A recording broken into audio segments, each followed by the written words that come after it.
जय माता की, जय माता की, जय माता दी, जय माता की, जय माता दी, जय माता की, जय माता की, जय माता की। नाथ परित्राणे परायणे सर्वस्यार्थे हरे देवे नारायणे नमोस्तुते। सर्वस्वरूपे सर्वेशे सर्वशक्ति समन्विते भयभस्त्रायिनो देवी दुर्गे देवी नमोस्तुते। ओम जगज्जननी परम्बाय नमः। सर्वोपचारार्थे गंधाक्षत पुष्पाणि समर्पयामि। प्रार्थनापूर्वकं नमस्कारांच नमस्करोमि, प्रणमोमि, अर्चनोमि, वंदनोमि। गुरुर्ब्रह्मा गुरुर्विष्णु गुरुर्देवो महेश्वरः गुरुर्साक्षात् परब्रह्म तस्मै श्री गुरुवे नमः। अखण्डमण्डलाकारं व्याप्तं येन चराचरं तत्पदं दर्शितं येन तस्मै श्री गुरुवे नमः। ओम श्री गुरु चरण कमलेभ्यो नमः। सर्वोपचारार्थे गंधाक्षत पुष्पाणि समर्पयामि। प्रार्थनापूर्वकं नमस्कारांच नमस्करोमि, प्रणमोमि, अर्चनोमि, वंदनोमि। बोलिए सद्गुरुदेव भगवान के जय। जगज्जननी मैया के जय। नमः पार्वती पतये हर हर महादेव। बोले सच्चे दरबार की जय।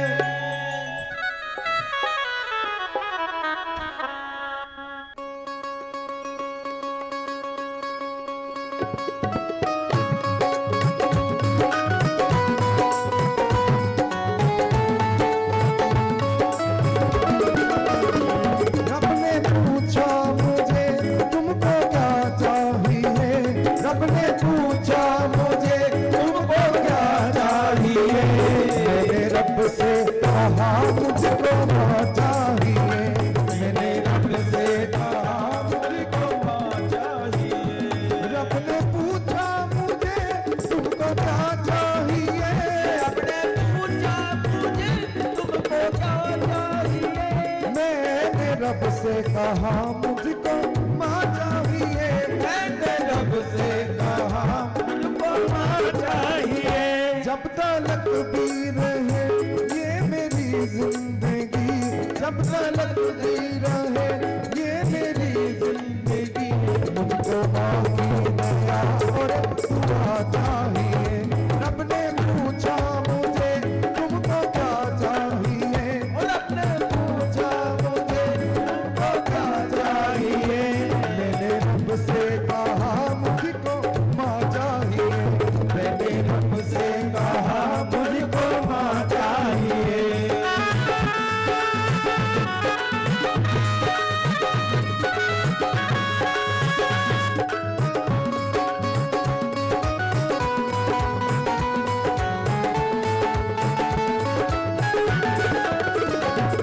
बिना गले से लगाए कोई, माँ बिना गले से लगाए कोई, लोरिया माँ बिना ना सुनाए कोई, लोरिया माँ बिना ना सुनाए कोई। माँ की छाँव तले, माँ के पाँव तले, माँ की छाँव तले, माँ के पाँव तले है वो जन्नत जो उसका पता चाहिए। रब ने पूछा मुझे तुमको क्या चाहिए, मैंने रब से कहा मुझको माँ चाहिए। ताली लगा के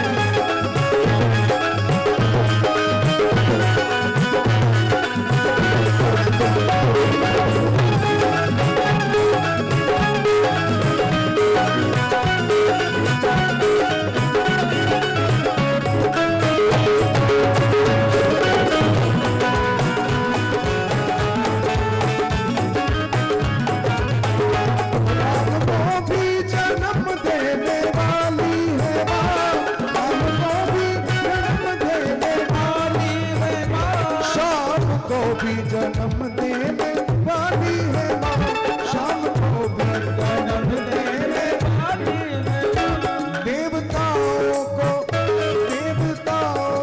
धरती पे आने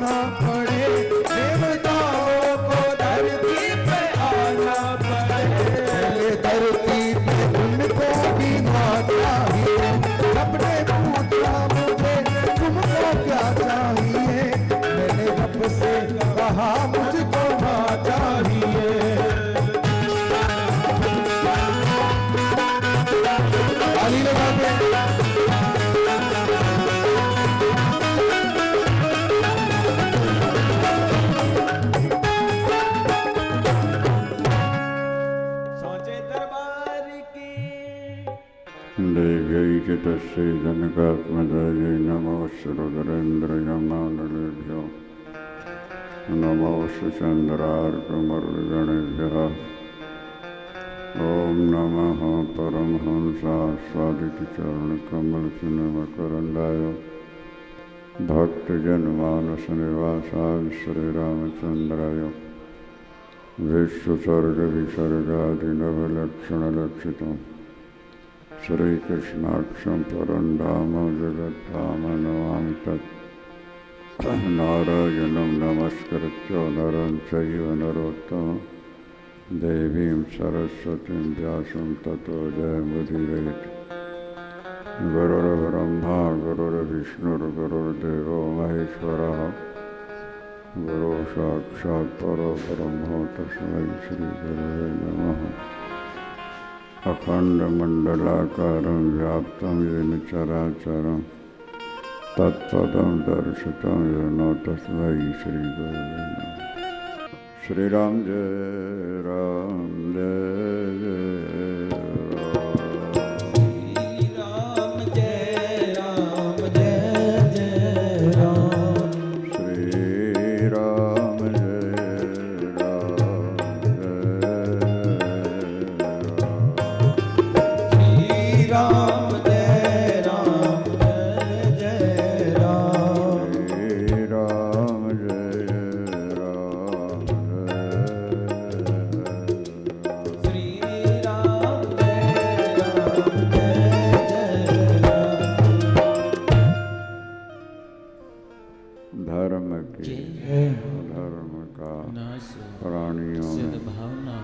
विश्व का कल्याण हो, गौ हत्या बंद हो, गौ माता की जय हो, रामबली धर्म सम्राट स्वामी शेखर पात्री महाराज जय हो, गंगा मैया की जय गंगा मैया की जय, सांचे दरबार की जय, हर हर गलियां जोता वाली माता सदा ही जय।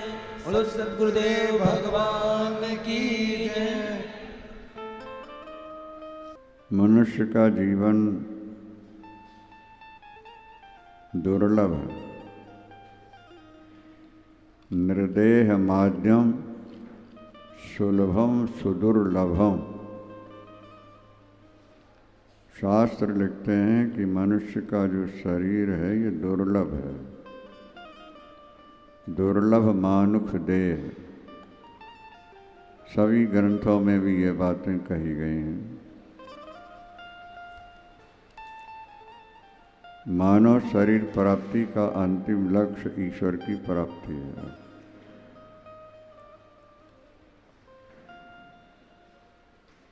मनुष्य को भगवान ने विशिष्ट बुद्धि दी हुई है। परिवार को पालना और अपने आप का ध्यान रखना ये तो पशु भी जानता है।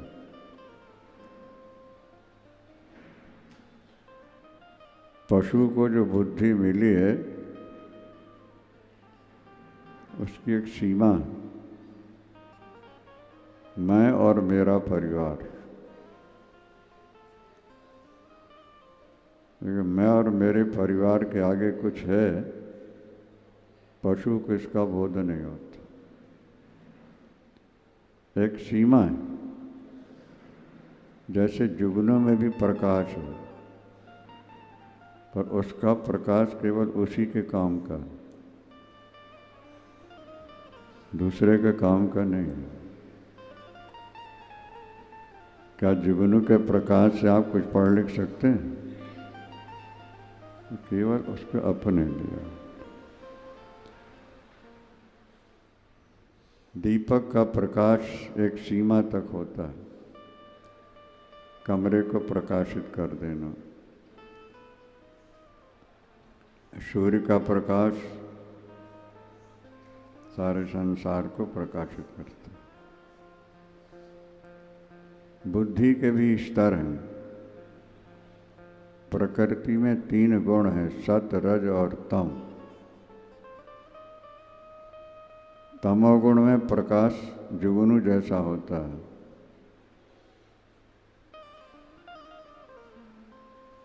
और रजोगुण में दीपक की तरह होता है,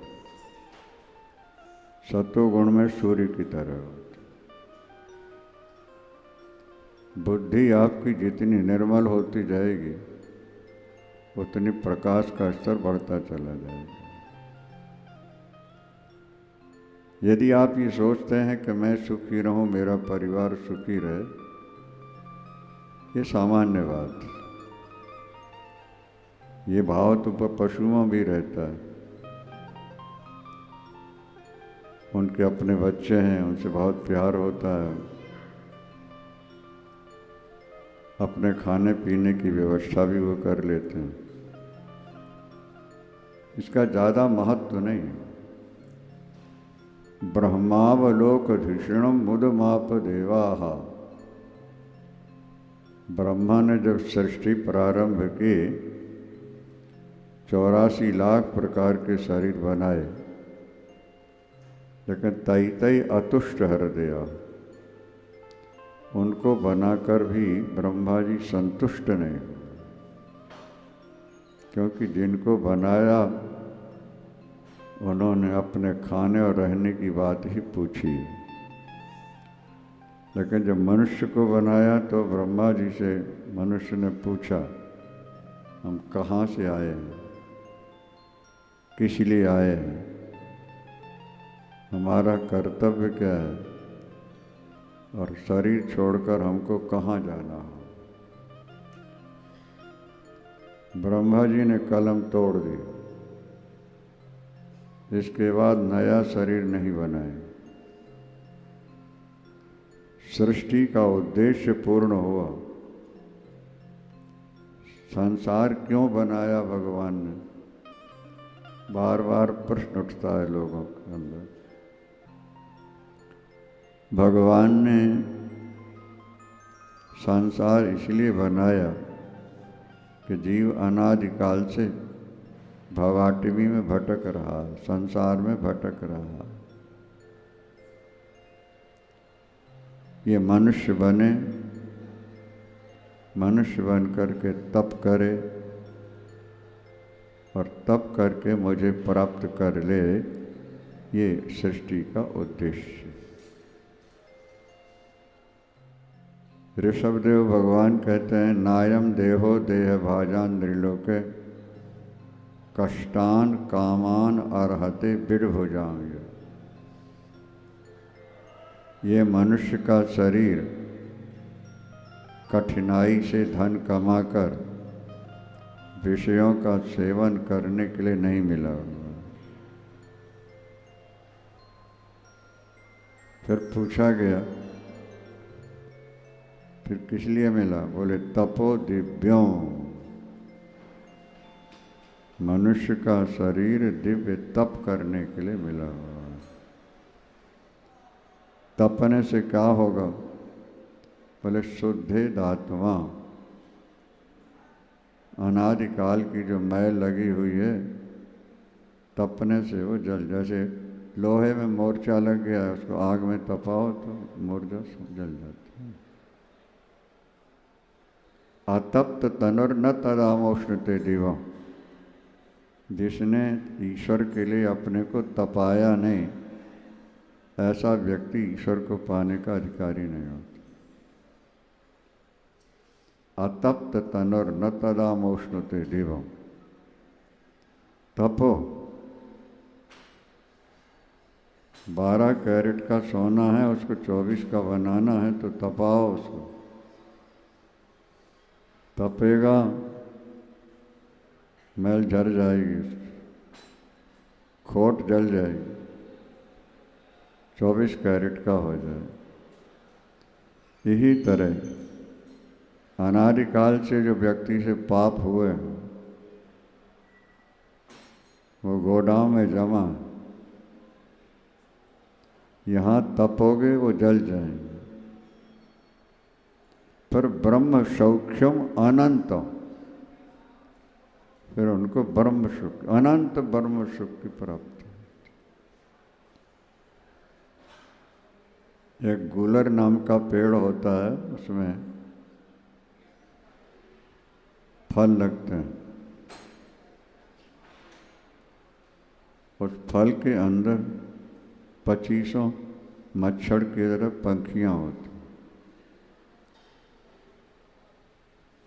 वो वहीं पैदा होते हैं, वहीं खाते हैं, सोते हैं, बाल बच्चे भी उसी में पैदा कर लेते हैं। उनसे पूछा जाए कि आकाश कितना बड़ा है, तो वो कहते हैं देख नहीं रहे, उसके अंदर जो खालीपन है थोड़ा सा, मक्खियाँ कह रही तो है, देखो ना, यही तो है संसार। जब उसको फोड़ा जाता है, अरे अरे अरे संसार तो बहुत बड़ा है। मेंढक जो कुएं में पैदा होता है, वो भी संसार इतना ही बड़ा मान लेता है। यहाँ से फुदकता है, वहाँ से यहाँ, यहाँ से। जब कभी वर्षा के दिनों में बाढ़ आती है और वो मेंढक ऊपर आता है, तब देखता है कि अरे अरे अरे अरे, हाँ संसार तो बहुत बड़ा है। इसी तरह सेप्टिक टैंक का कीड़ा, नाली का कीड़ा वही सुख मानता है। वो कहता है इतना ही सुख, इससे बड़ा कोई सुख नहीं। जिस गंदगी को देखकर हम नाक भूं सिकोड़ते हैं, वो कहता बस यही सबसे ज़्यादा। नरकस्थोपि देहम वही न पुमांस त्यक्तुम इच्छित। नरक जैसा कष्ट उठा रहा है, यहाँ गंदगी खा रहा है, पर वैराग नहीं होता। मैं सुखी हूँ।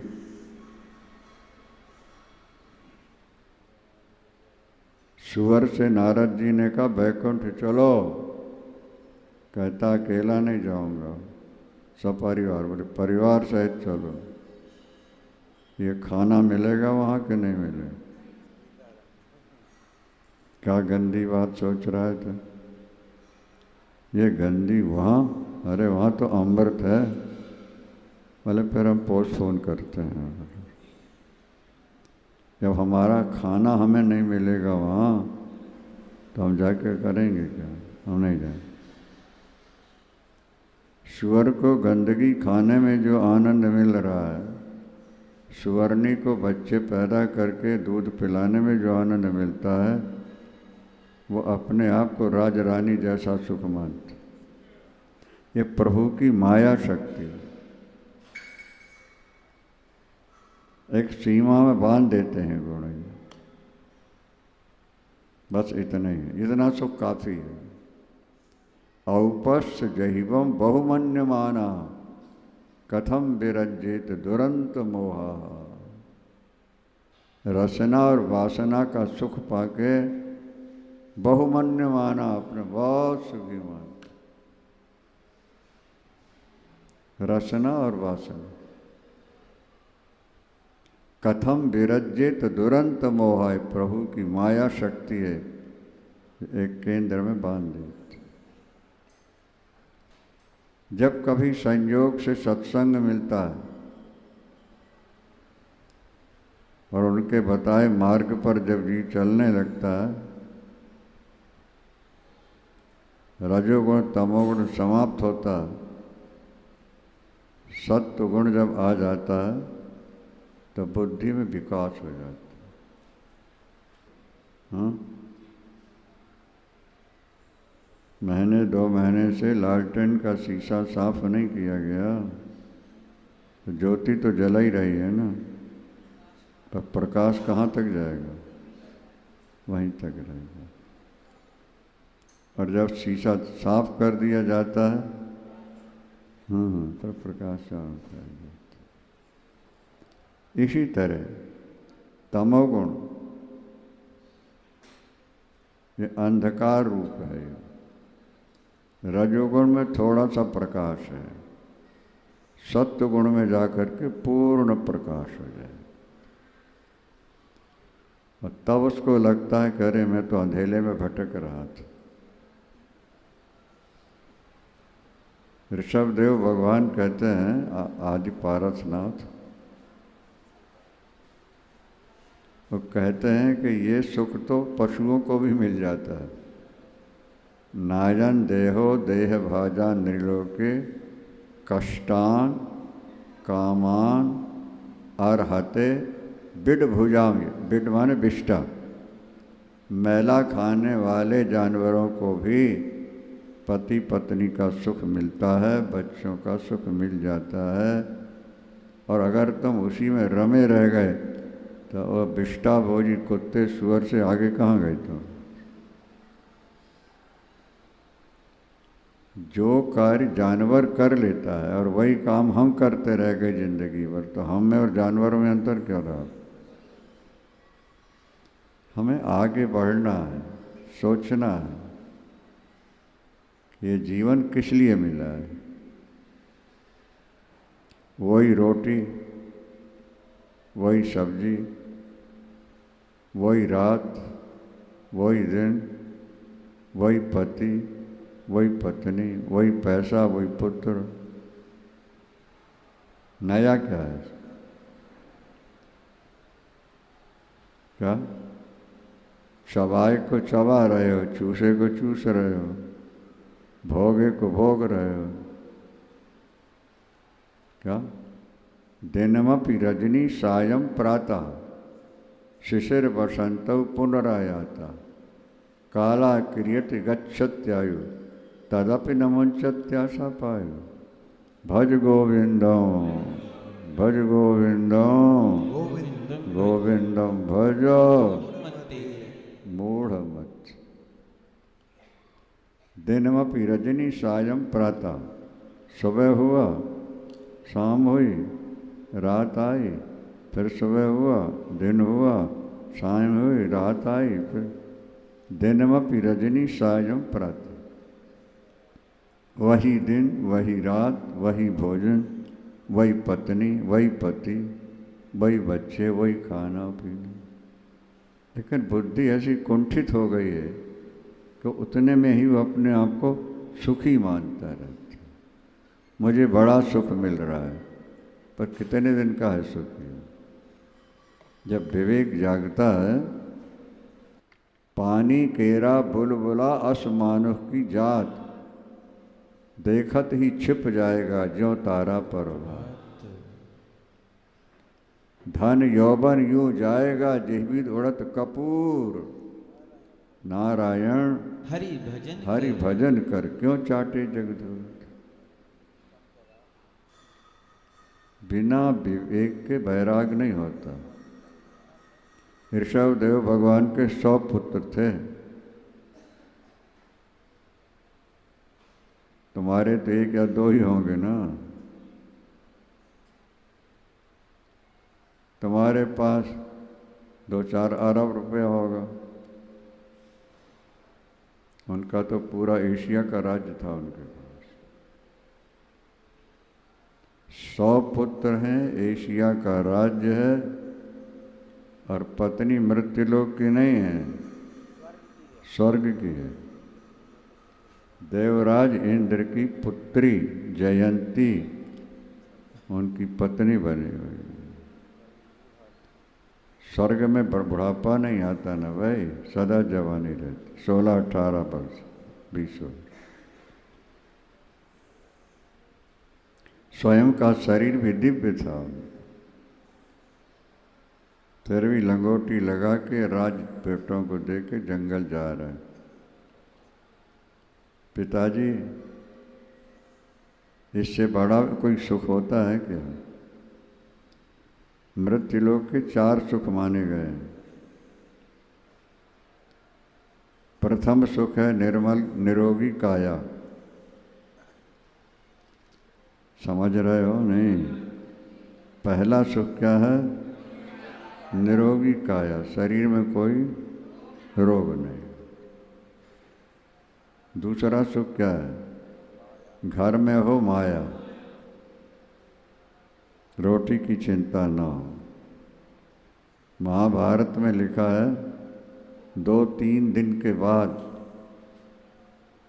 साग खाने को मिलती हो, सब्जी खाने को मिलती हो, पर परदेश का वास न हो, सिर पर कर्जा न हो, वो व्यक्ति सुख से निवास कर लेता।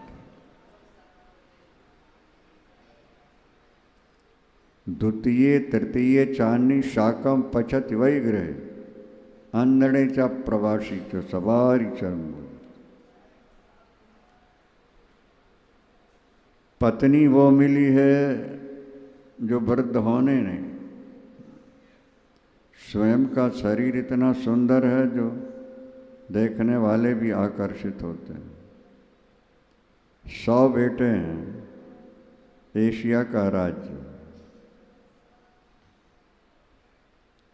प्रथम सुख है निरोगी काया, दूसरा सुख है घर में हो माया, और तीसरा सुख है सुंदर हो नारी, सुशीला सुंदर पतिव्रता नारी, और चौथा सुख है पुत्र हो आज्ञाकारी। कितने हो गए? 4। अगर ये 4 किसी को प्राप्त हैं तो मृत्युलोक में रहता हो, वो स्वर्ग में रह रहा होता। अत्रैव नरक स्वर्ग, जो अत्यंत दुखी हैं, दरिद्रता के शिकार हैं, रोगी हैं, बुद्धि कमजोर है, जगह जगह ठोकर खा रहे हैं, बोले नरक की निशानी। और ये चारों सुख प्राप्त हैं, बोले स्वर्ग की निशानी है। प्रथम सुख निरोगी काया, दूसरा सुख घर में हो माया, तीसरा सुख सुंदर पत्नी, सुंदरी पतिव्रता, मीठा बोलने वाली नारी। ये ज़्यादातर कड़ुआ बोलती हैं देवियाँ। पति से पता नहीं क्या विरोध है इनका कि जब बात करेंगी कड़ुआ बोलती। पतिव्रता नारी हो, सुंदरी हो, और चौथे पुत्र हो आज्ञाकारी। तो 100 पुत्रों ने पूछा, पिताजी ये चारों आपके पास हैं कि नहीं? फिर क्या इससे भी कोई बड़ा सुख होता है? पढ़े लिखे लोग समझते हैं एशिया तो बहुत बड़ा है ना भाई, भारत तो छोटा सा हो गया है। 100 बेटे, इंद्र की पुत्री पत्नी, शरीर स्वस्थ निरोग। उन्होंने कहा बेटा ये तो सुख बहुत थोड़ा सा है, यहाँ तो एक बेटा बिटिया मिल गए वो सुख आनंद, एक आध कमरा मिल गया, कोठी मिल गई और मौज है मौज। तमोगुण और रजोगुण जो है वो यही इति कर देता है, लेकिन जो सतोगुण है उन्होंने कह दिया नायन देहो देह भाजान निर्लोके कष्टान कामान अर्हते बिडभुजाम। ये तो मैला खाने वाले कुत्ते सुअर को भी ये सुख मिल जाते हैं। बेटाओ फिर आप किस सुख के लिए जा रहे हैं? बोले ब्रह्म सौख्यम अनंतम, ब्रह्म सौख्यम अनंतम। हाँ, ब्रह्म सुख कितना लंबा चौड़ा है, बोले उसका अंत ही नहीं। तुम्हारे सुख का तो आदि अंत है ना, सीमा है कि नहीं है? तो ब्रह्म सौख्यम अनंतम,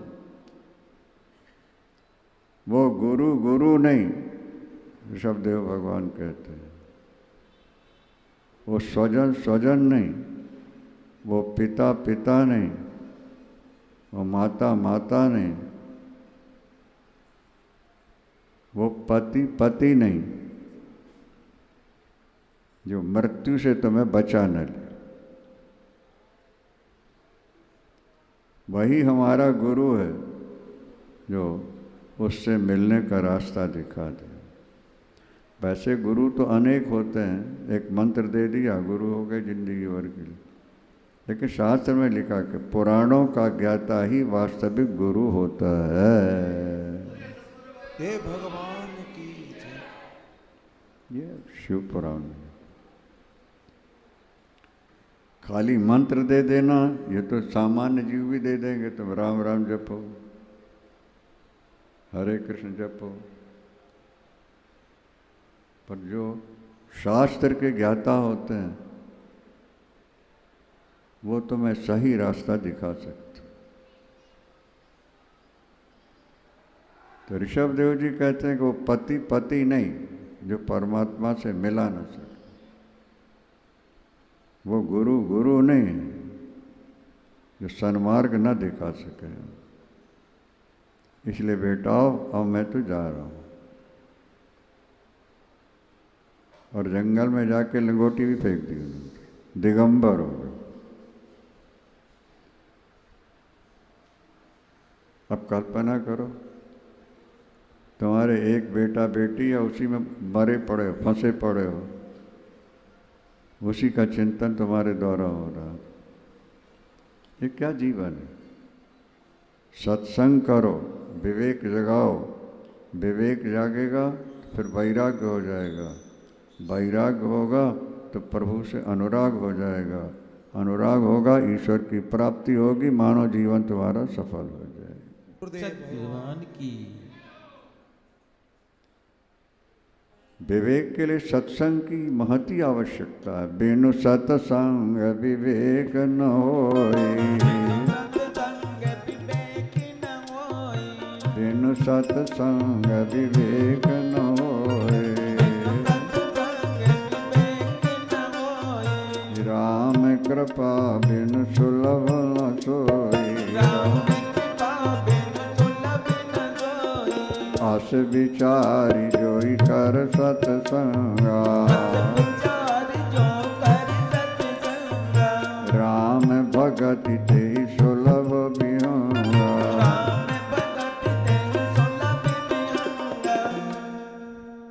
भक्ति स्वतंत्र सकल गुण खानी,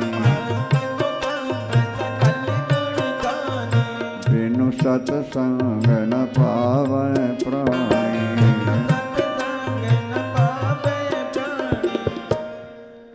यदि वास्तव में आपका हृदय सतोगुणी हो गया है तो आप भजन किए बिना रह ही नहीं सकते। भजन आपको ऐसा प्यारा लगेगा जैसे भूखे को भोजन प्यारा लगता,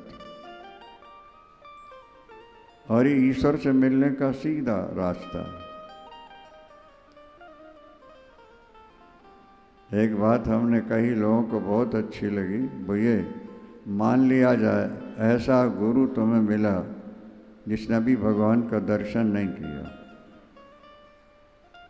और तुमने गुरु बना लिया, और वो ठीक रास्ते चल रहा है और उसके बताए रास्ते तुम चल रहे हो, तो दोनों का उद्धार हो जाएगा। वृंदावन लाल की जय। उदाहरण, एक व्यक्ति यहाँ से बद्रीनाथ जा रहा है, उसने अभी तक नारायण के दर्शन नहीं किए बद्रीनाथ। दूसरा मिला, कहाँ जा रहे हैं? बोले बद्रीनाथ जा रहा हूँ। मैं भी वहीं जाना चाहता हूँ, मैं भी कभी गया नहीं। पहले वाले ने कहा मैंने भी कभी दर्शन नहीं किए, लेकिन मेरे पास दिशा सूचक यंत्र है। बात को समझना जरा। पहले वाले ने कहा कि मैं बद्रीनाथ पहले कभी नहीं गया, पर दिशा सूचक यंत्र मेरे पास है। अब आजकल तो कारों में लग गए हैं ना, सबको जानकारी है, और उसी रास्ते दोनों जा रहे हैं। दोनों को बद्रीनाथ के दर्शन हो जाएंगे कि नहीं? हाँ। इसी तरह जो संत महापुरुष ठीक रास्ते चल रहे हैं, भले उन्होंने अभी ईश्वर का दर्शन नहीं किया, पर रास्ता सही चल रहे हैं, और आप उनके साथ लग गए, तो जैसे वो उसके साथ बद्रीनाथ पहुंच गया, इसी तरह तुम उनके साथ सीधे वैकुंठ पहुंच जाओ। ठीक समझ में आ गया? नहीं आया? उनके साथ लगो जो जिनका रास्ता सही हो। जिनका जीवन ईश्वर के प्रति समर्पित हो। जैन धर्म में सब कुछ छोड़ देते हैं लोग, एक आत्मचिंतन है। अपने यहाँ भी ऐसे संत हैं जिन्होंने सब कुछ त्याग दिया ईश्वर को पाने के लिए, समर्पित जीवन। ये जरूरी नहीं है कि बाबा जी बनोगे तभी भगवान मिलेंगे, ये भी ध्यान रखना। जिनका रास्ता सही है उन्हें भगवान मिलते हैं, वो ब्रह्मचारी हो, गृहस्थ हो, वानप्रस्थ हो या सन्यासी हो। सुखदेव भगवान राजा जनक के यहाँ गए हुए ज्ञान लेने के लिए। एक तो कठिनाई सहन करनी पड़ती है। देवी भागवत में लिखा है कि 7 गेट थे महाराज जनक के पास तक पहुँचने के लिए। तो पहले गेट में एक दिन रोक दिया गया, वहीं संध्या पूजन में बैठे, अब ध्यान बैठे। दूसरे दिन दूसरे गेट पर रोक दिया गया, फिर भी वहीं बैठे। 7वें दिन जाके अंतिम गेट पास एक कमरे में व्यवस्था की गई, बहुत बढ़िया सजाया गया था, सुहाग रात का कहते हैं, इस तरह सजाया गया था। और सुंदरियों को भेजा महाराज जनक ने, जाओ उनकी सेवा करो। एक से एक दिव्य सुंदरियां वहाँ आई, नाच गान विभिन्न प्रकार के सब। ये देवी भागवत, उन पर कोई असर नहीं हुआ। वो अपने संध्या बंदन करके प्रातःकाल उन सुंदरियों ने जाके सुनाया कि महाराज वो तो अपने से, अब मेरे पास ले आओ। यहाँ तो जरा सी असुविधा होगी भाग जाएंगे, क्या समझा। 7 दिन लगे हैं महाराज जनक। और सुखदेव जी का तर्क ये है कि दिगंबर बन जाओ, निवृत्ति मार्ग में चले जाओ, तभी ईश्वर मिलेगा। गृहस्थ जीवन में ईश्वर नहीं मिलता। इसका नाम ही ग्रह है, घर का नाम ग्रह। वो नवग्रह होते हैं, नवग्रह 10वां ग्रह है। और जनक जी उत्तर देते हैं कि ना शादी बंधन में है, न बच्चे बंधन में है, न धन का बंधन है। अगर हमारी आसक्ति नहीं है तो हम घर में रहते हुए भी ईश्वर को पा सकते हैं। और यदि हम दिखावा के लिए दिगंबर हो गए हैं, नहीं समझ में आया, ऊपर से हमने विषय छोड़े हैं पर अंदर से उसी का चिंतन हो रहा होता है, वही चर्चाएं हो जाती हैं, तो वो दिगंबर भी नरक चला जाए। देखो सुखदेव जी महाराज, जो बंदर छलांग मार मार के जाते हैं और कभी गिरते भी, लेकिन जो कीड़ी धीरे धीरे ऊपर चढ़ती है वहाँ पहुँच जाती है। जो तखत पर सोता है उसके गिरने की संभावना है, लेकिन जो जमीन पर सोया हुआ है, हाँ, तुम छलांग मारोगे, भावुकता में आकर के बाबा बन जाओगे, और वैराग्य अभी हुआ नहीं तो बाहर से तो छूट गया, लेकिन अंदर से वही चिंतन होता रहेगा और उसका परिणाम नरक हो जाएगा। और एक व्यक्ति धन कमाता है, उसका उपयोग धर्म में करता है, दीनहीन गरीबों में उसका उपयोग करता है और सत्संग से बराबर जुड़ा रहता है, ऐसा गृहस्थ भी परमात्मा को पाने का अधिकारी हो जाता है। महाराज जनक राज्य का संचालन करते हैं, मिथिला राज्य उनका अपना है और ज्ञान में मस्त रहते हैं। एक कथा प्रसंग है कहीं कि माया प्रकट करके जनक जी ने, सेवक दौड़े दौड़े आए, मछला में आग लग गई। तो उन्होंने सरकार अग्नि महल के पास तक आ रही है।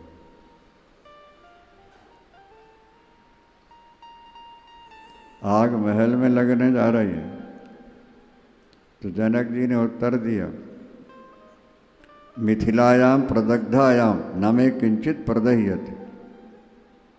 अरे मिथिला जलेगी बाबा, मैं तो नहीं जलूंगा, मैं तो अमर हूँ, सच्चिदानंद स्वरूप हूँ, ज्ञान है तो जलने क्यों परेशान कर। तब सुखदेव जी की आंखें खुल गई कि ये अंदर से वैरागी है, ऊपर से अनुरागी बन के जियो, कोई हानि नहीं है, अंदर से वैराग्य होना चाहिए। कुछ लोग ऊपर से वैरागी बनते हैं और अंदर रागी बने रहते हैं, वो नुकसानदेह है। बात समझ में आ रही है कि नहीं? दो भाई कहीं गए हैं, सायंकाल का समय हुआ, जन्माष्टमी का दिन था। एक ने कहा मैं वेश्या क्या रहूँगा आज रात, दूसरे ने कहा मैं मंदिर में रहूँगा जन्माष्टमी। ये शास्त्र की बात कर रहे हैं, बाहर की नहीं। श्रावण मास के महात्मा में ऐसा लिखा हो।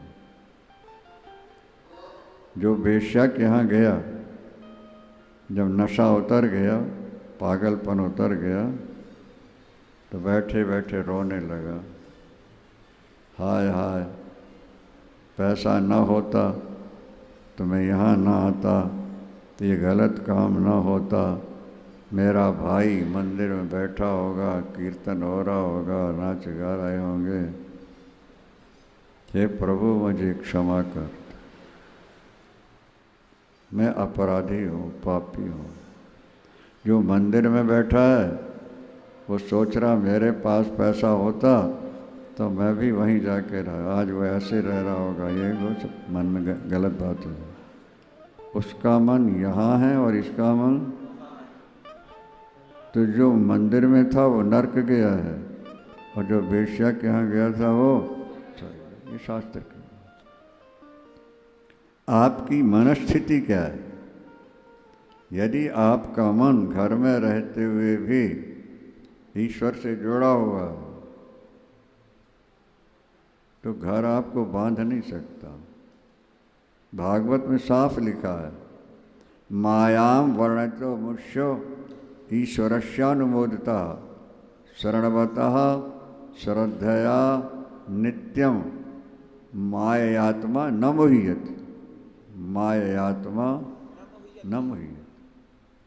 जो व्यक्ति बराबर भगवत कथाएं सुनता रहेगा, संतों के संपर्क, गृहस्थ जीवन भी संतों से संपर्क जुड़ा रह सकता है, कोई समस्या नहीं। ऐसा व्यक्ति माया में मोहित नहीं होगा, नहीं होगा, माया उस पर हावी नहीं हो सकती। अब तुम 2 दिन 4 दिन सत्संग कर लिए, अब वर्षों घर में बैठे हो, ज़्यादा असर नहीं होगा। अब सिंगला जी हैं, ये इतना बड़ा काम है, पर साल में महीने 15 दिन 2 महीने हमारे पास है। आएंगे 1 दिन के लिए, रहेंगे 3 दिन, 3 दिन के लिए आए, 5 दिन 7 दिन।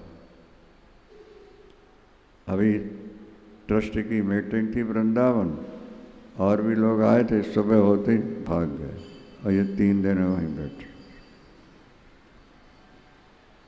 ठीक है नहीं? यहाँ आएंगे कितने दिन के लिए? और 2-3 दिन। अरे 5 दिन बीत गए, बोले बस कल निकल जाओ, कल जाओ। सुनते रहने, सुनने का व्यसन, और फिर उसको जीवन में अमल होता।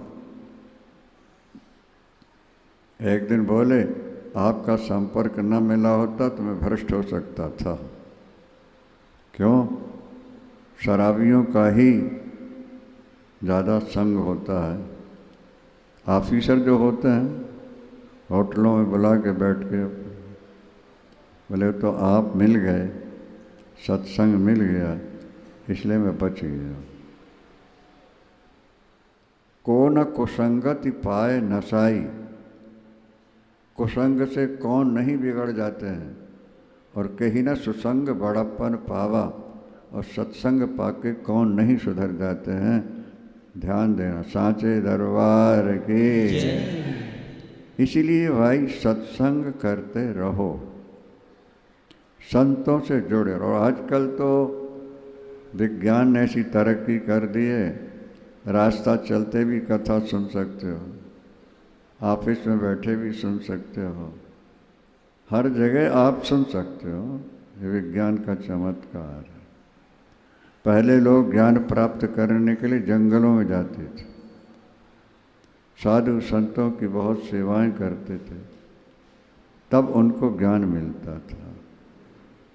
नहीं, महंगाई तो बहुत बढ़ गई है, लेकिन सबसे सस्ता इस समय अगर कोई चीज़ है तो वो है सत्संग। क्या वस्तुएं महंगी हो गई हैं और सत्संग सस्ता हो गया। सस्ता हो गया।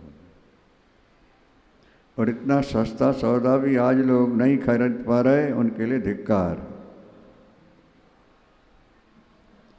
गरुड़ पुराण में एक श्लोक मिला,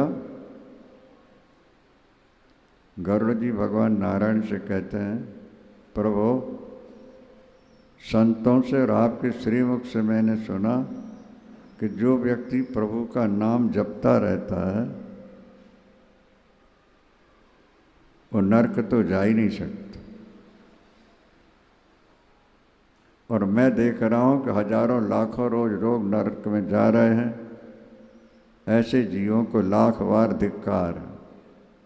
सुगमम भगवान नाम और जिह्वा च वशवर्तनी, ये श्लोक है गरुड़ पर। भगवान का नाम सुगम सरल, और जीव अपने बिना, कोई टैक्स तो लगता नहीं नाम जपने, कोई पाई पैसा तो लगता नहीं, और कहीं भी किसी भी समय नाम जप सकते हो। शास्त्रों में एक प्रश्न आया है, नाम जपने की विधि क्या है? बोले कोई विधि नहीं है। मंत्र जपने की तो विधि है, स्नान करके पवित्र हो करके बैठ करके प्राणायाम करो, न्यास करो, अंगन्यास करें, फिर मंत्र विधि है। लेकिन नाम जपने में कोई विधि नहीं। अगर राम राम आपको बोलना है, राधे राधे बोलना है, तो उसकी कोई विधि नहीं। एक व्यक्ति लेटर में बैठा हुआ भी प्रभु का नाम, आदत पड़ गई थी उसकी नाम जपने की, तो हनुमान जी ने एक घूंसा दिया उसको। समझ में आ रहा है कि नहीं? ऐसी गंदी जगह बैठ के मेरे नाम का पवित्र नाम ले रहा था। जब राम जी के पास पहुंचे तो राम जी पीठ में दवाई लगवा रहे थे। प्रभु ये क्या हुआ? मारते हो और पूछते हो मैं और आपको मारूं? प्रभु क्या कह रहे हैं आप? हाँ तुम्ही ने तो मारा है। नहीं प्रभु मैंने तो, अभी तुमने जिसको मारा उसके अंदर मैं ही तो रह रहा हूं। प्रभु इतनी गंदी जगह बैठ के नाम ले रहा था। अच्छा लैट्रिन बैठे बैठे प्राण निकल जाए तो फिर क्या होगा?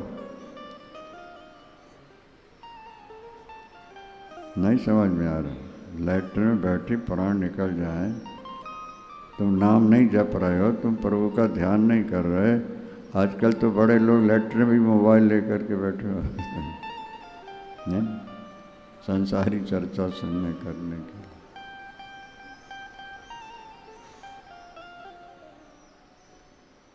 क्योंकि अंतिम समय भगवान नाम निकलना ही चाहिए। और लैट्रिन में बैठे एक प्राण निकल गया उसके, गया नहीं वहाँ। इसलिए नाम जप के लिए विधि नहीं। मुर्दा कांधे पर रखे हैं और क्या बोलते हैं? राम नाम सत्य है। बोलो। राम नाम सत्य है। तो मुर्दा कांधे पर रखा हुआ है, पवित्र है क्या अपवित्र है? नाम ले रहा है कि नहीं ले रहा? कोई दोष नहीं लग रहा उसको? नाम जपने की कोई विधि नहीं शास्त्र। शुद्ध हो अशुद्ध हो, नहाए हो नहीं नहाए हो, क्या समझ रहा है? कहीं जा रहे हो, चल रहे हो, उठ रहे हो, नाम लेते रहो। जो भगवान नाम जपता रहेगा वो नरक नहीं जाएगा। और मैं देख रहा हूँ बहुत लोग सीधे नरक जा रहे हैं। ऐसे लोगों को लाख बार धिक्कार है। जिह्वा अपनी और नाम सरल, तोता भी राम राम कह लेता है, सिखा दो तो। अब फिर नरक।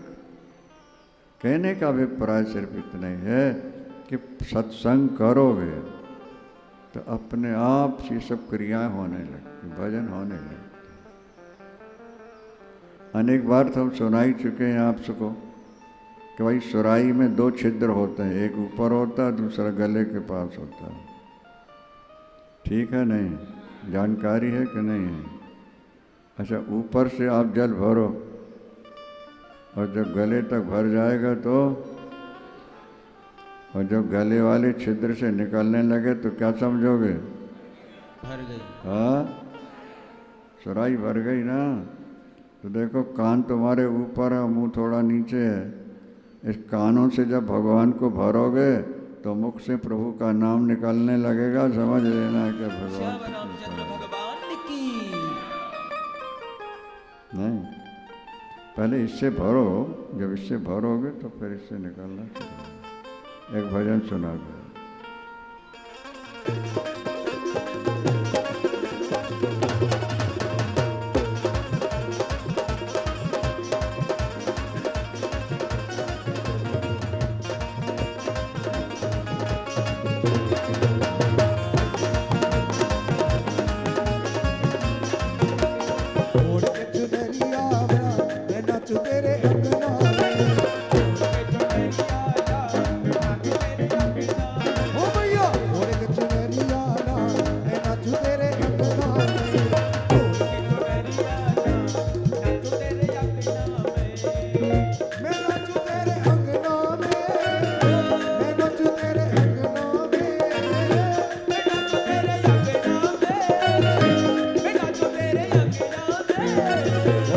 नाच नहीं सकते, ताली तो बजा सकते, दोनों हाथ करके।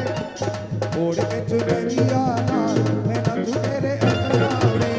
ओढ़ के चुनरिया लाल, नाचूं तेरे अंगना में।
मेरा चैन न आए, व्याकुल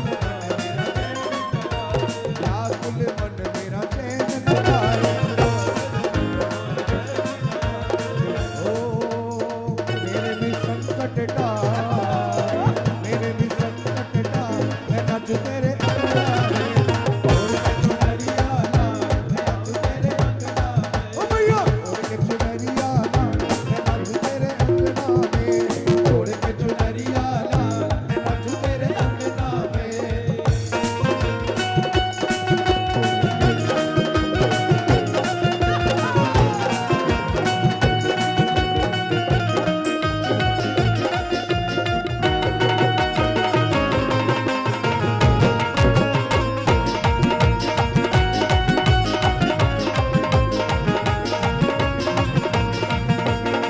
जागरण में आए हो भैया, हाथ उठा लेना। जागरण में आए हो भैया, हाथ उठा लेना। जागरण में आए हो भैया, हाथ उठा लेना। भागवत में आए हो भैया, हाथ उठा लेना।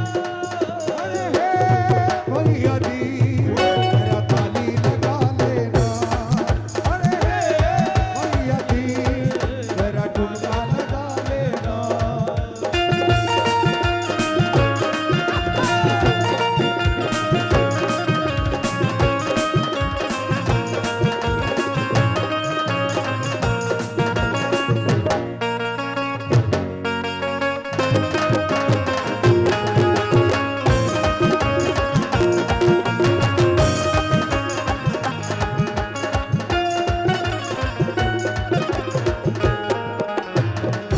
साचे दरबार की।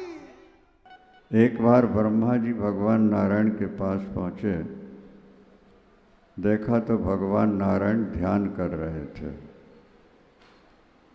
आश्चर्य हुआ, जगत इनका ध्यान करता है, ये किसका ध्यान करते?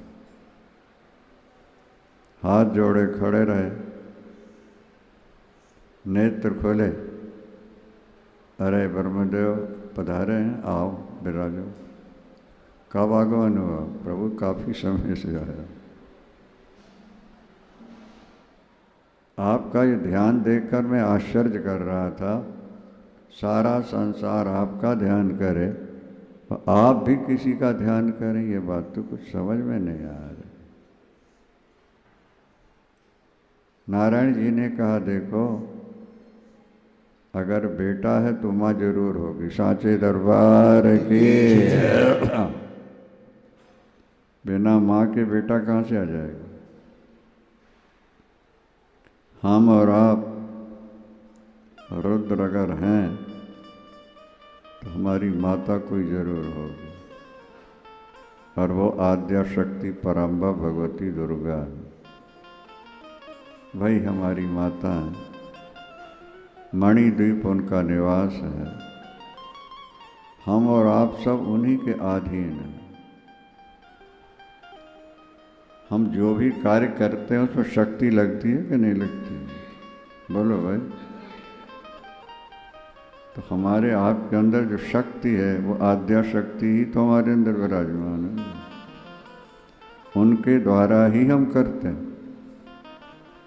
तभी एक सज्जन बोले, सिंगला जी बहुत परिश्रम करते हैं, 14-16 घंटे भी काम कर लेते हैं। तो हमने कहा शक्ति अंदर प्रवेश कर गई है इसलिए कर रहे होते हैं। उन्हें कैसे करते? साचे दरबार की। क्या समझा? बिना शक्ति के कुछ हो नहीं सकता। इतनी लंबी ट्रेन भाग रही है 100 किलोमीटर की रफ्तार से। विद्युत शक्ति है कि नहीं है? विद्युत चालित जो होते हैं ना, विद्युत नज़र नहीं आती, पावर नज़र नहीं आता, पर इतनी बड़ी ट्रेन को भी 100 किलोमीटर रफ्तार से दौड़ा रहे, कौन दौड़ा रहा है? हाँ, ये देखना, इंजन और डब्बे दौड़ रहे हैं ये तो हम देख रहे हैं, लेकिन दौड़ा कौन रहा है वो देखना। तो भगवान नारायण ने कहा, ब्रह्मदेव हम और आप और भगवान शंकर आप प्रजा का सर्जन करते हैं, सृष्टि करते हैं, मैं पालन करता हूँ, और श्रुत शंकर संहार करते। तो पालन करने की, पैदा करने की, संहार की शक्ति है कि नहीं है? वो आद्या शक्ति। वृंदावन लोग पाना चाहते हैं गोविंद को, जपते हैं राधे राधे। क्या जपते हैं? राधे राधे राधे राधे। और चाहते हैं कृष्ण का दर्शन। बिना शक्ति के आप कुछ कर भी नहीं सकते हैं। और शक्ति भगवती कण कण में समाई हुई। जो रोटी आप खा रहे हैं उसमें शक्ति है कि नहीं है? बोलो भाई। 2 दिन के भूखे हैं, बिल्कुल शरीर नर्वस हो रहा, नहीं हो रहा, और रोटी अंदर गई, शक्ति आ गई। घास फूस में भी शक्ति है। गाय भैंस घास खाती है ना, शक्ति आई थी उनके अंदर, नहीं आ रही। और दूध भी निकल रहा है, और घी भी निकल रहा है, सुगंधी भी है, रंग भी है। वाह रे प्रभु जगन माता, क्या चमत्कार है। शक्ति के बिना कुछ हो ही नहीं सकता। ये सारा संसार शक्ति के आधार पर ही टिका हुआ। एक हयग्रीव नाम का दानव हुआ, ब्रह्मदेव आपको तो पता है। उसने पराम्बा भगवती की कठिन आराधना की, और अंत में माँ जब प्रकट हुई सामने, वर मांगो, तो अमरता का वर मांगता है, वो तो मिला नहीं, क्योंकि जो मृत्युलोक में पैदा हुए एक दिन जाना ही पड़ेगा उनको। ये मृत्युलोक है। लगता तो हर व्यक्ति को ऐसा कि अभी तो हमें बहुत जीना है, लेकिन किस समय गिरफ्तारी वारंट आ जाए कुछ पता नहीं। तो ये 2 बातें हमेशा ध्यान रखो। नारायण एक मौत को, दूसरी श्री भगवान।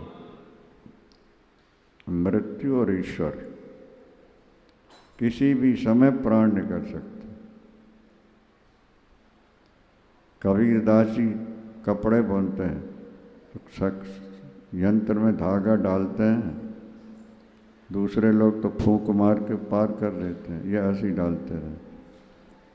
माई लोई ने कहा कि आप भी फूंक मार दिया करो, जल्दी ज़्यादा बन। उन्होंने कहा पगली, फूंक मारने से धागा तो ऊपर जाएगा, पर फूंक मारते मेरी फूंक निकल गई तो मेरे जीवन का क्या होगा?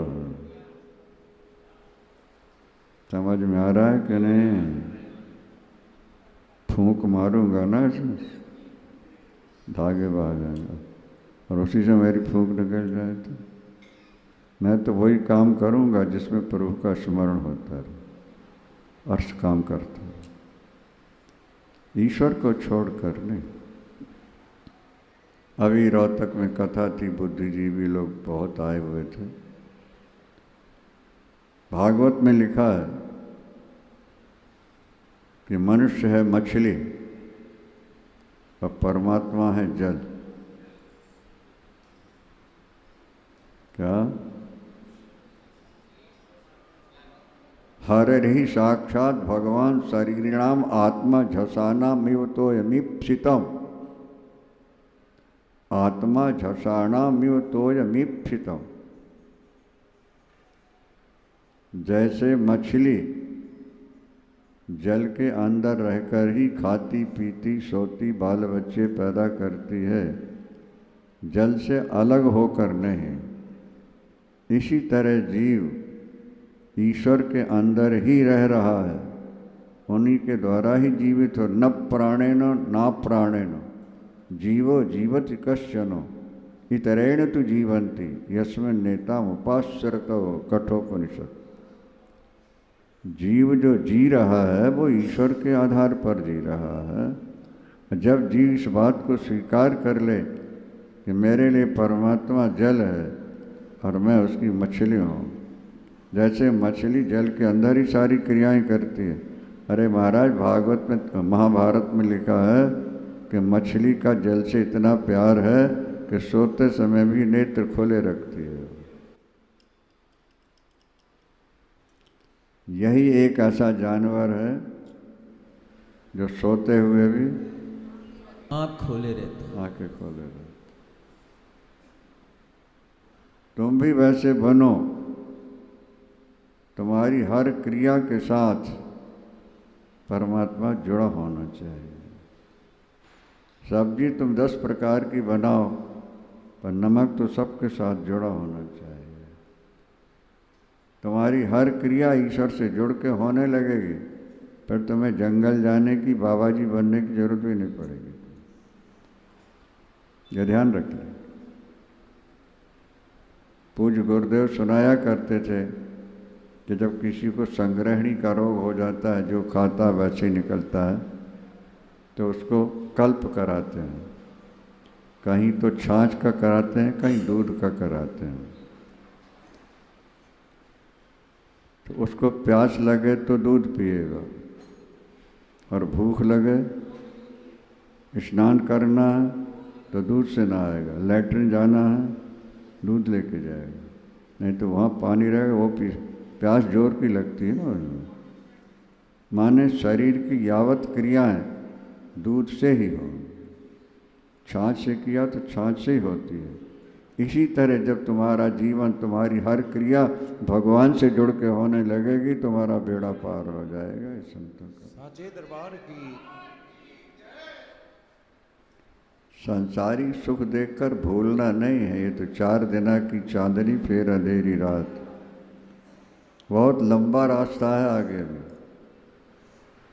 क्या ये तो रेस्ट हाउस, गेस्ट हाउस में जैसे लोग रुक जाते हैं, यही तरह से 25, 40, 60, 70, 80 वर्ष के लिए विश्राम है। ये आगे लंबा रास्ता, बहुत लंबा। उस तरफ ध्यान रखना। हम कहा करते हैं कि भाई किसी के 10 पुत्र हैं और 10 बीमार हुए और उसमें एक मर गया।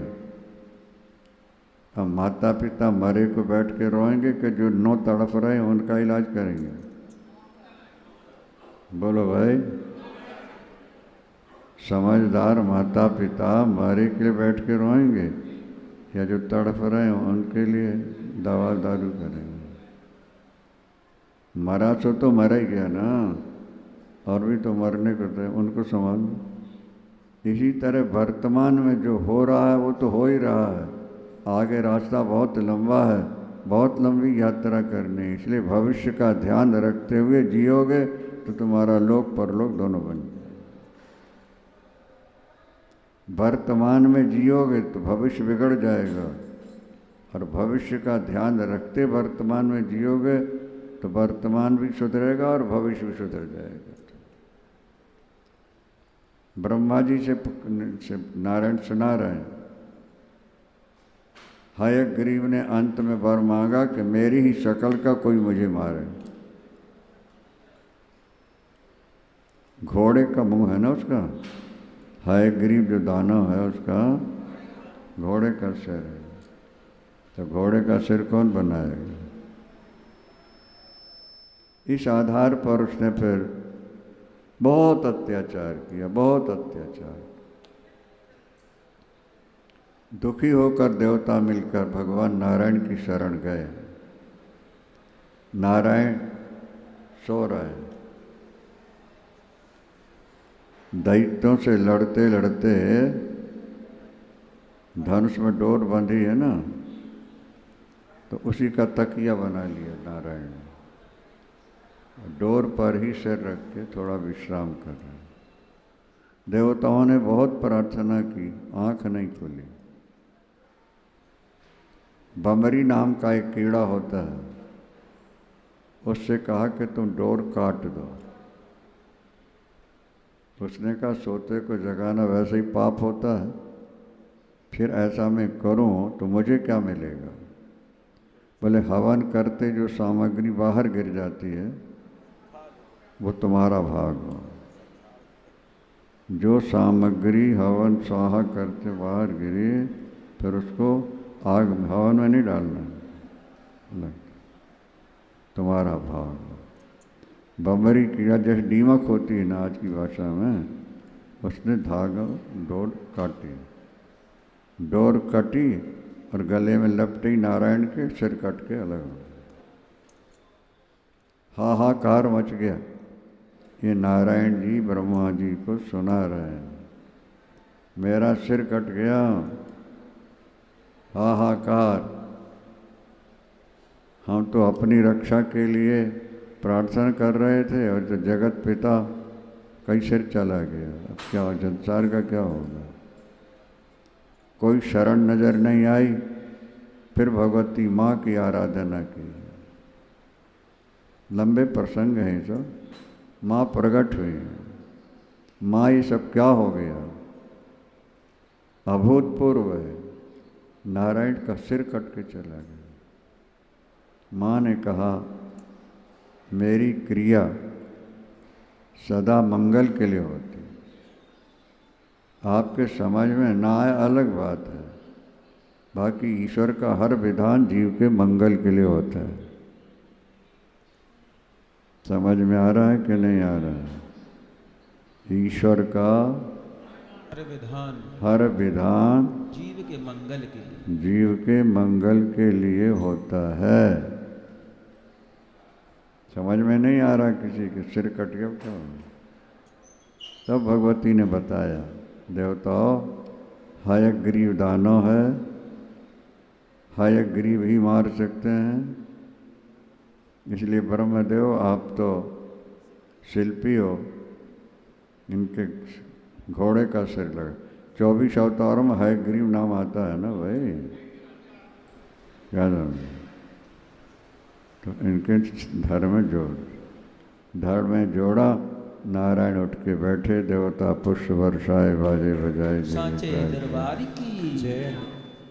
फिर हयग्रीव भगवान ने हयग्रीव दानों का वध किया।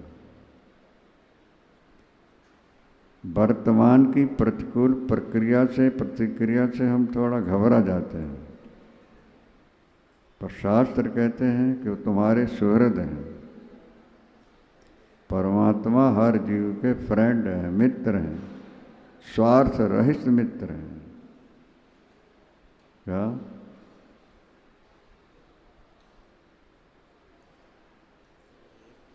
वर्तमान में अगर कुछ अप्रिय घटना भी है तो भविष्य के लिए अच्छी चीज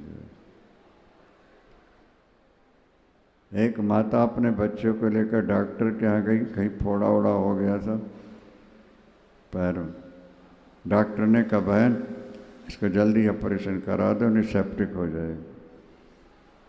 वहीं मेज में लेटा दिया। अब बच्चा छोटा है, रो रहा है, चीख रहा है, हाथ पैर पटक रहा है। उस समय माँ अपना दिल पत्थर जैसा बना लेती है, भले रो रहा है, रो लेने, पर ऑपरेशन हो गया तो जान तो बच जाएगी ना। समझ में आ रहा है कि नहीं? इसी तरह अगर हमें कुछ कष्ट हो रहा है और प्रभु हमारी नहीं सुन रहे, इसका मतलब है कि इसी से तुम्हारा दुख दूर होगा। भजन करोगे जल्दी पाप कट जाएंगे, तुम्हारा भविष्य मंगलमय हो जाएगा। इसलिए शांति पैदा। सुहृदम, गीता के 5वें अध्याय का अंतिम श्लोक, सुहृदम सर्वभूतानां ज्ञात्वा माम शांति मृच्छत। शांति प्राप्त। वर्तमान को देखोगे कि वर्तमान मेरा ठीक हो जाए, भविष्य बिगड़ जाएगा। तो चोर चोरी करते हैं, हत्यारे दूसरे को मार डालते हैं, वो भविष्य को देख रहे हैं क्या? भविष्य को देखने वाला ऐसा गलत कदम उठाएगा। और जब पकड़ा जाता है और मार पीट खाता है पुलिस की और जेल में सड़ता है, तब सोचता है मुझसे गलती हो गई। नहीं समझ रहा। जो वर्तमान में जीना चाहता है सुखी, उसका भविष्य बर्बाद हो जाएगा और वर्तमान भी बिगड़ जाएगा। और जो भविष्य की ओर ध्यान रखते हुए कदम उठाएगा, गलत कदम नहीं उठा पाएगा, यहाँ भी सुखी रहेगा और शरीर छोड़ के आगे भी सुखी रहेगा। इसलिए भविष्य की ओर थोड़ा ध्यान रखना चाहिए। हयग्रीव ब्रह्मदेव, दूसरे हैं मधु और कैटव। विष्णु कर्ण मलोद्भूतो हंतुम ब्रह्मांड मुद्यतो। दुर्गा सप्तशती में भी प्रसंग है, देव भागवत में तो है ही है। दुर्गा सप्तशती मार्कंडेय पुराण से है, ये देव भागवत। भगवान विष्णु के नाम कर्ण से दो दैत्य पैदा हुए कानों से, एक है मधु और दूसरा है कैटव। मधु माने मीठा और कैटव माने चुभने वाला। हर व्यक्ति के कान से दो पैदा होते हैं। किसी ने आपसे आके कहा अमुक व्यक्ति आपकी आलोचना कर रहा था, ऐसे कुछ भी मिला, वो शत्रु हो गया कि नहीं हो? सुन के चुभन हुई कि नहीं हुई? अमुक व्यक्ति तो आपकी बड़ी प्रशंसा कर रहा था, मीठा हो गया कि नहीं हुआ? हर व्यक्ति के कान से दो दैत्य पैदा होते हैं, राग और द्वेष। इन्हीं का नाम है मधु और कैटव। ये दोनों पैदा हुए हैं, जल में घूम रहे हैं, सोच रहे हैं जल है तो इसके नीचे कोई आधार तो होगा ना। बिना आधार के कोई चीज टिकेगी कैसे? हाँ, कोई है, शक्ति होना चाहिए। आपस में विचार करते, उसी समय उनको एक आकाशवाणी हुई है, माया बीज। 3 बीज है नवारण मंत्र में। सांचे दरबार की जयकारा शेरा वाली दा। बहुत सांचे दरबार की। नवारण मंत्र में 3 बीज हैं। एक बाघ बीज है पहला, जो बुद्धि बढ़ाए। दूसरा माया बीज है हिरण्य, जो लक्ष्मी उड़ाए। और तीसरा है काम बीज, जो शत्रुओं का संहार। चामुंडाई विच्छे है अंत में। चंड और मुंड को मारने वाली भगवती का नाम पड़ गया चामुंडा। बोलो चामुंडे। विच्छे अभयदा, विच्छे माने अभय देने। विच्छे शब्द का अर्थ है अभयदात्री। ये पराम्बा भगवती से भगवान शंकर को मंत्र प्राप्त हुआ है। षोडशी मंत्र तो चिंतामणि है। ध्यान से सुने बात को। इन दोनों ने ये माया बीज का जप शुरू कर दिया है। हजारों वर्ष तक जप करने के बाद पराम्बा भगवती इनके सामने प्रकट होती हैं। वर मांगो, अमर बना दो।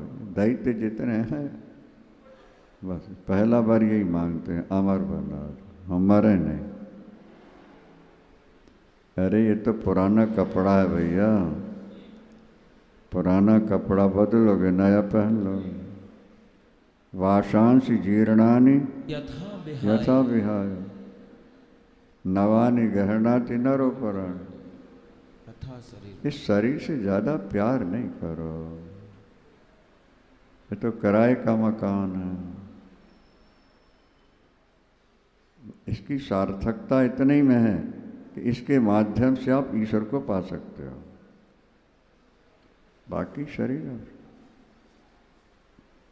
एक श्लोक मिलता है, येषां बुद्धिमतां बुद्धि मनीषा च मनीषिणां यत् सत्यम अनृतेनैव ये प्राप्नोति मानवः। बुद्धिमानों की बुद्धि और चतुरों की चतुराई इसी में है कि असत से सत्य को प्राप्त करे। नहीं समझे? बुद्धिमानों की बुद्धि, चतुरों की चतुराई इसी में है कि वे असत से सत को प्राप्त करें। माने शरीर असत है, नाशवान है, और इससे सत ईश्वर की प्राप्ति हो सकती है। बस यहाँ तक तो इसका उपयोग ठीक है, और अगर उससे संबंध डिस्कनेक्ट है और खाली खाने पीने भोग के लिए इसको रखते हो, पर तो राक्षस ही हो जाओगे। शरीर है नाशवान, और इसके द्वारा नित्य ईश्वर की प्राप्ति हो सकती है। क्या समझ? इसीलिए नाशवान शरीर की ओर ज़्यादा ध्यान न रखकर नित्य ईश्वर के लिए वृत्ति जोड़ करके रखना चाहिए।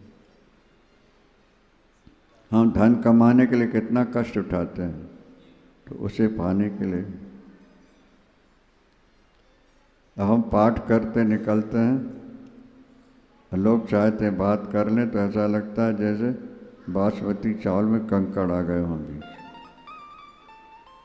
क्या समझे? लेकिन लोग चाहते हैं कि हम गुरु जी से बात कर लें। इतने दिन सत्संग करते हो गए, अभी तक इनके समझ में ये बात नहीं आ रही कि हम केवल सैर नहीं करते हैं, सैर करते हुए क्यों नहीं मानते?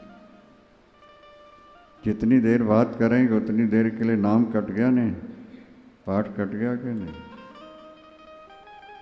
ये देखना चाहिए। कोशिश करो, आओ दूर से प्रणाम करो, चले जाओ। बात तक तो ठीक है, ताकि जब बात करना, इतने लोग आए सब अगर हमसे बात करना चाहें तो परिणाम क्या होगा? ध्यान रखो थोड़ा सा। प्रेम की महिमा, प्रेम शब्द का वर्णन है कि अपने प्रियतम के सुख को अपना सुख मानना, वो शुद्ध प्रेम। और अपने प्यारे से अपना स्वार्थ सिद्ध करना, बोले वो वासना है, वो प्यार बनावटी है, उसमें ज़्यादा अस्तित्व नहीं।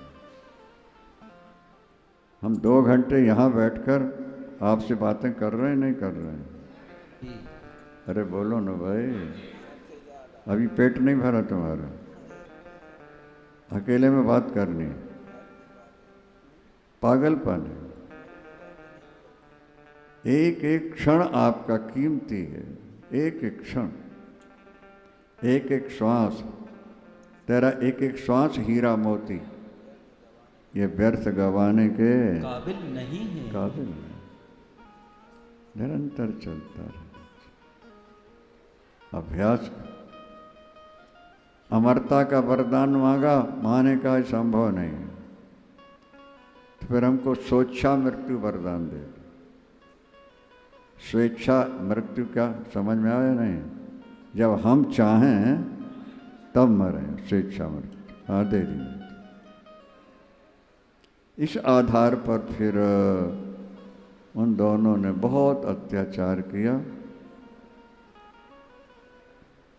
जल में रहने वाले जानवरों को मारा, पीटा, खाना। ब्रह्मा जी नजर आए, नारायण कहते हैं तुम्हें याद है कि नहीं ब्रह्मदेव? बोले हाँ पर याद तो है। जब तुम्हें खाने के लिए दौड़े थे, तुम भाग करके मेरे पास आए थे कि नहीं? मधु कैटभ जब ब्रह्मदेव को खाने के लिए दौड़े, कठिन बात यह है, ब्रह्मा बुद्धि का अधिष्ठाता है, राग और द्वेष तुम्हारी बुद्धि को खा जाने के लिए दौड़ते रहते हैं। उसका अध्यात्म है ये। आपके जीवन में राग और द्वेष है तो राग और द्वेष आपकी बुद्धि को खा जाने वाला है, आपके मन को भजन से हटा देने वाला है।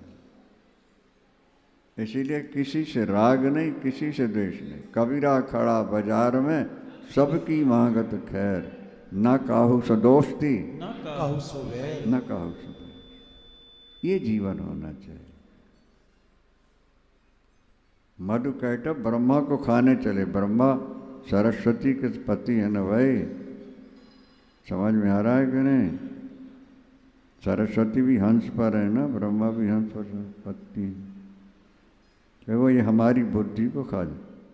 ये शत्रु हैं हमारे। इंद्रियस्य इंद्रियस्यार्थे रागद्वेषो व्यवस्थितो तयोर नवसमा गच्छे तव यश परिपंथिन।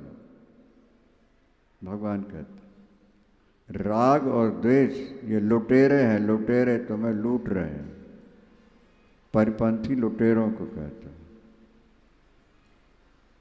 न किसी के साथ अटैचमेंट हो न नफरत हो, ऐसा जीवन बनाने का प्रयास करो, निर्मल रहेगा मन। राग हो गया तो मन वहाँ चला जाएगा, और द्वेष हो गया तो मन वहाँ चला जाएगा। लक्ष्य से भ्रष्ट हो गए कि नहीं हो गए?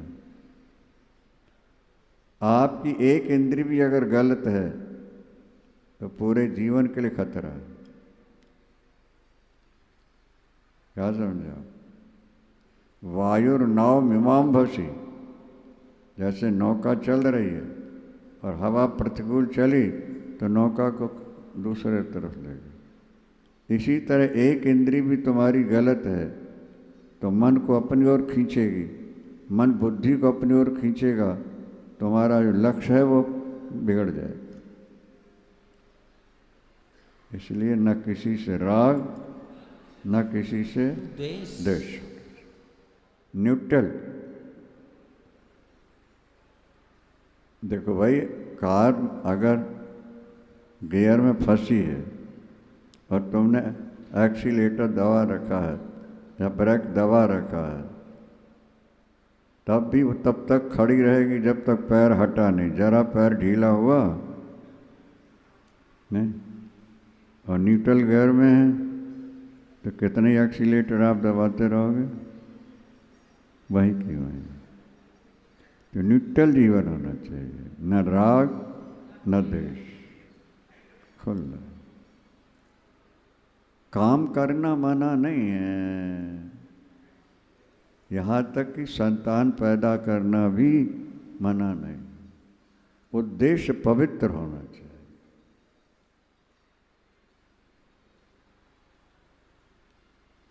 नारायण जी कह रहे हैं, आप भागे भागे मेरे पास आए, मैं सो रहा था,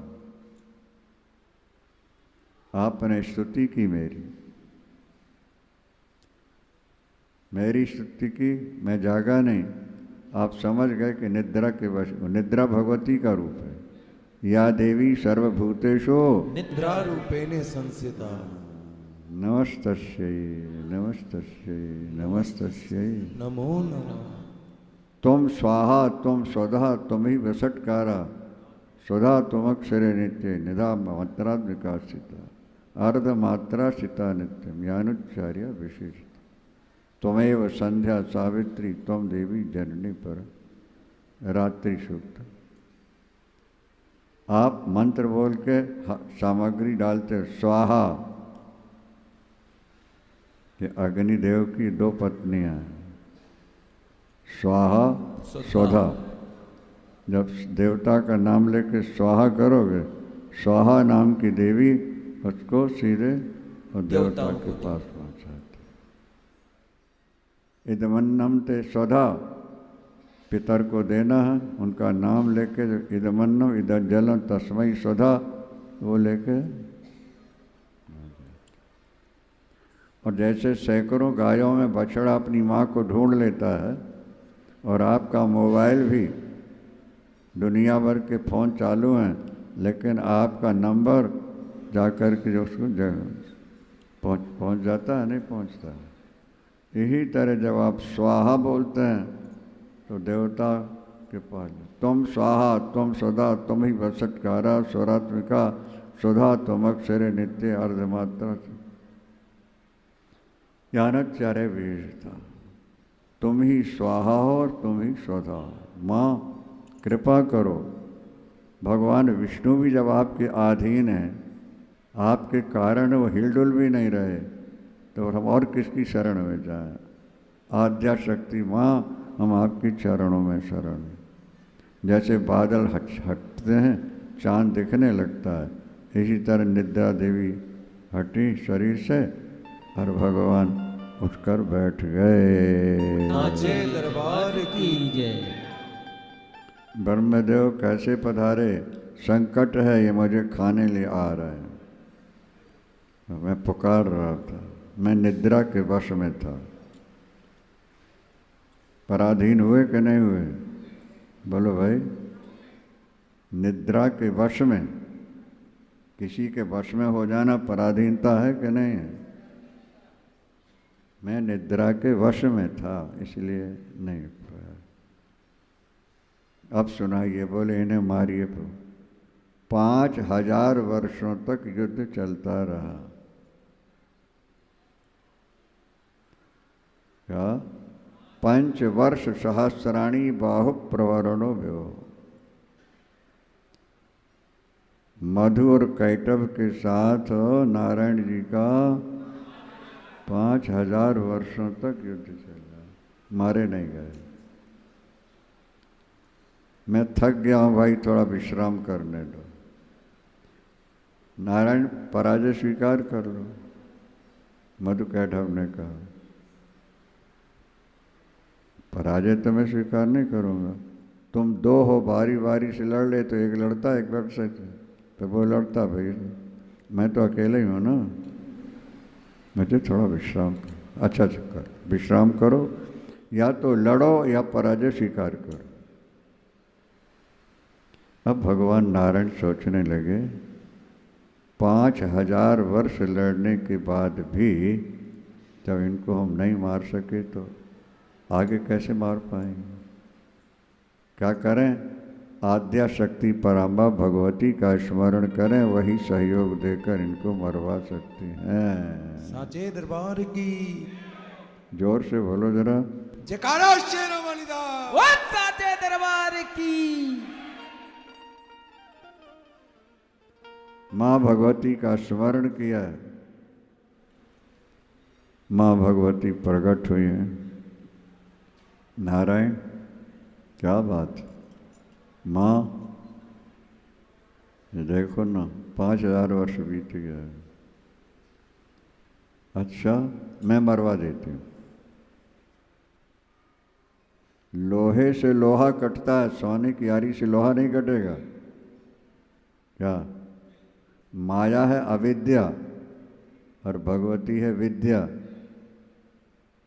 जैसे लोहे से लोहा कटता है, इसी तरह विद्या से अविद्या कट जाती है। विद्या भगवती है, इनका स्मरण करो, वंदन करो। व्यर्थ का जीवन गंवा रहे हो, अपने को चतुर समझ रहे हो। पराम्बा भगवती बड़ा सुंदर रूप बनाया, बोले जाओ युद्ध करने चलो। नारायण में चलते, एक उठे चले, एक दिव्य रूप बना के उनके सामने जा खड़ी हो गई। थोड़ा नैन मटका दिए, थोड़ा मुस्कुरा दिया। नारियों का यही तो शस्त्र हैं सबसे बड़े। दोनों मुग्ध हो गए, मधु और कैटभ दोनों मुग्ध हो गए। दोनों में से किसी एक का ही वर्ण कर लें, अब तो सगे भाई हैं हमसे। माँ थोड़ा और मुस्कुरा रही हैं, नैन मटका रही हैं। बहुत बढ़िया चीज़ मिल रही है। देख, भगवान नारायण आ गए। अभी नारायण तो खड़े ही हैं। भगवान विष्णु ने कहा, भाई वर मांग लो। 5000 वर्ष में भी हम तुमसे जीत नहीं सके, तुम हमसे वर मांग लो। मधु कैटभ सोचने लगे, मांगने वाला छोटा होता है और देने वाला। बुद्धि लगाओ थोड़ा। अगर हम मांगेंगे तो ये बड़े सिद्ध हो जाएंगे, हम छोटे होंगे तो ये हमको ना चाहे कि उनको चाहने लगेंगे। समझ में आई बात? नहीं आई। इसलिए बड़े गर्ज के कहते हैं, अरे नारायण तुम हमें क्या दे सकते हो? तुम हमसे मांग लो, जो मांगोगे हम तुम्हें दे देंगे, अपना बड़पन दिखाने के लिए।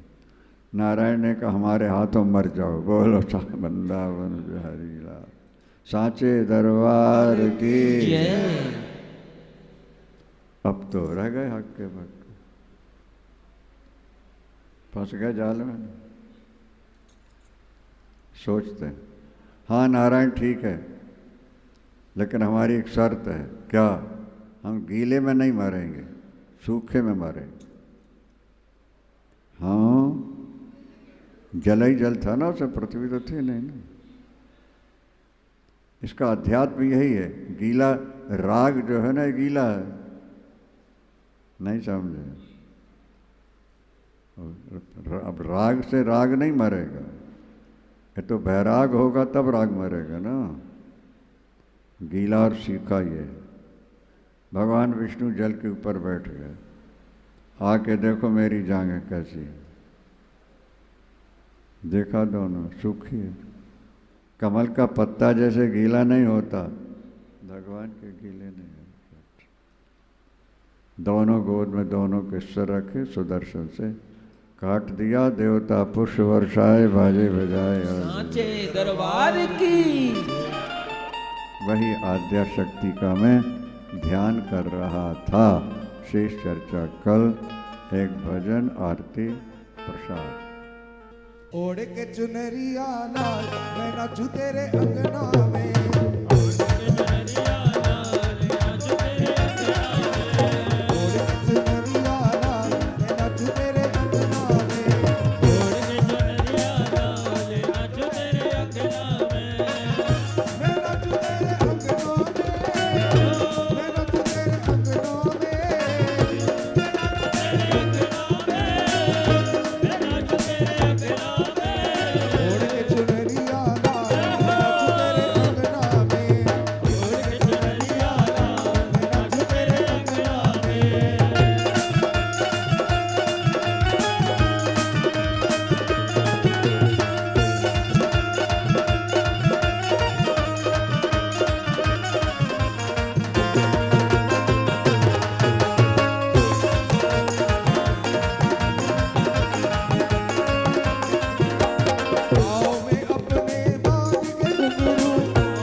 चंद्रमा मनसो जास्त चक्षो सूरजो अजायता श्रोत्राद्वायुष प्राणस्य मुखादिग्निरजायता ओम जय अम्बे गौरी मैया जय श्यामा गौरी तुम्हें कौन तेरे भावत को सदा ही बनावत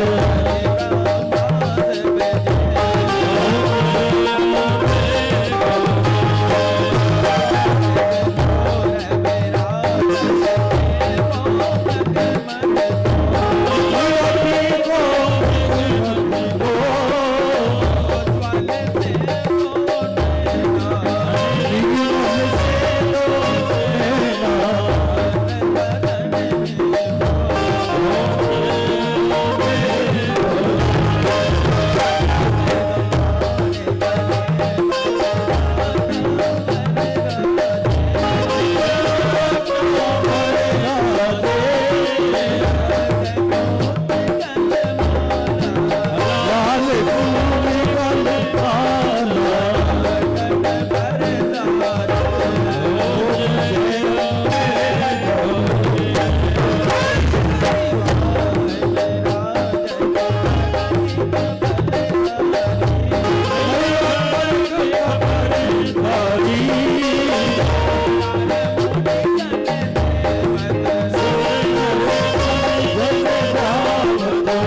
माता की जय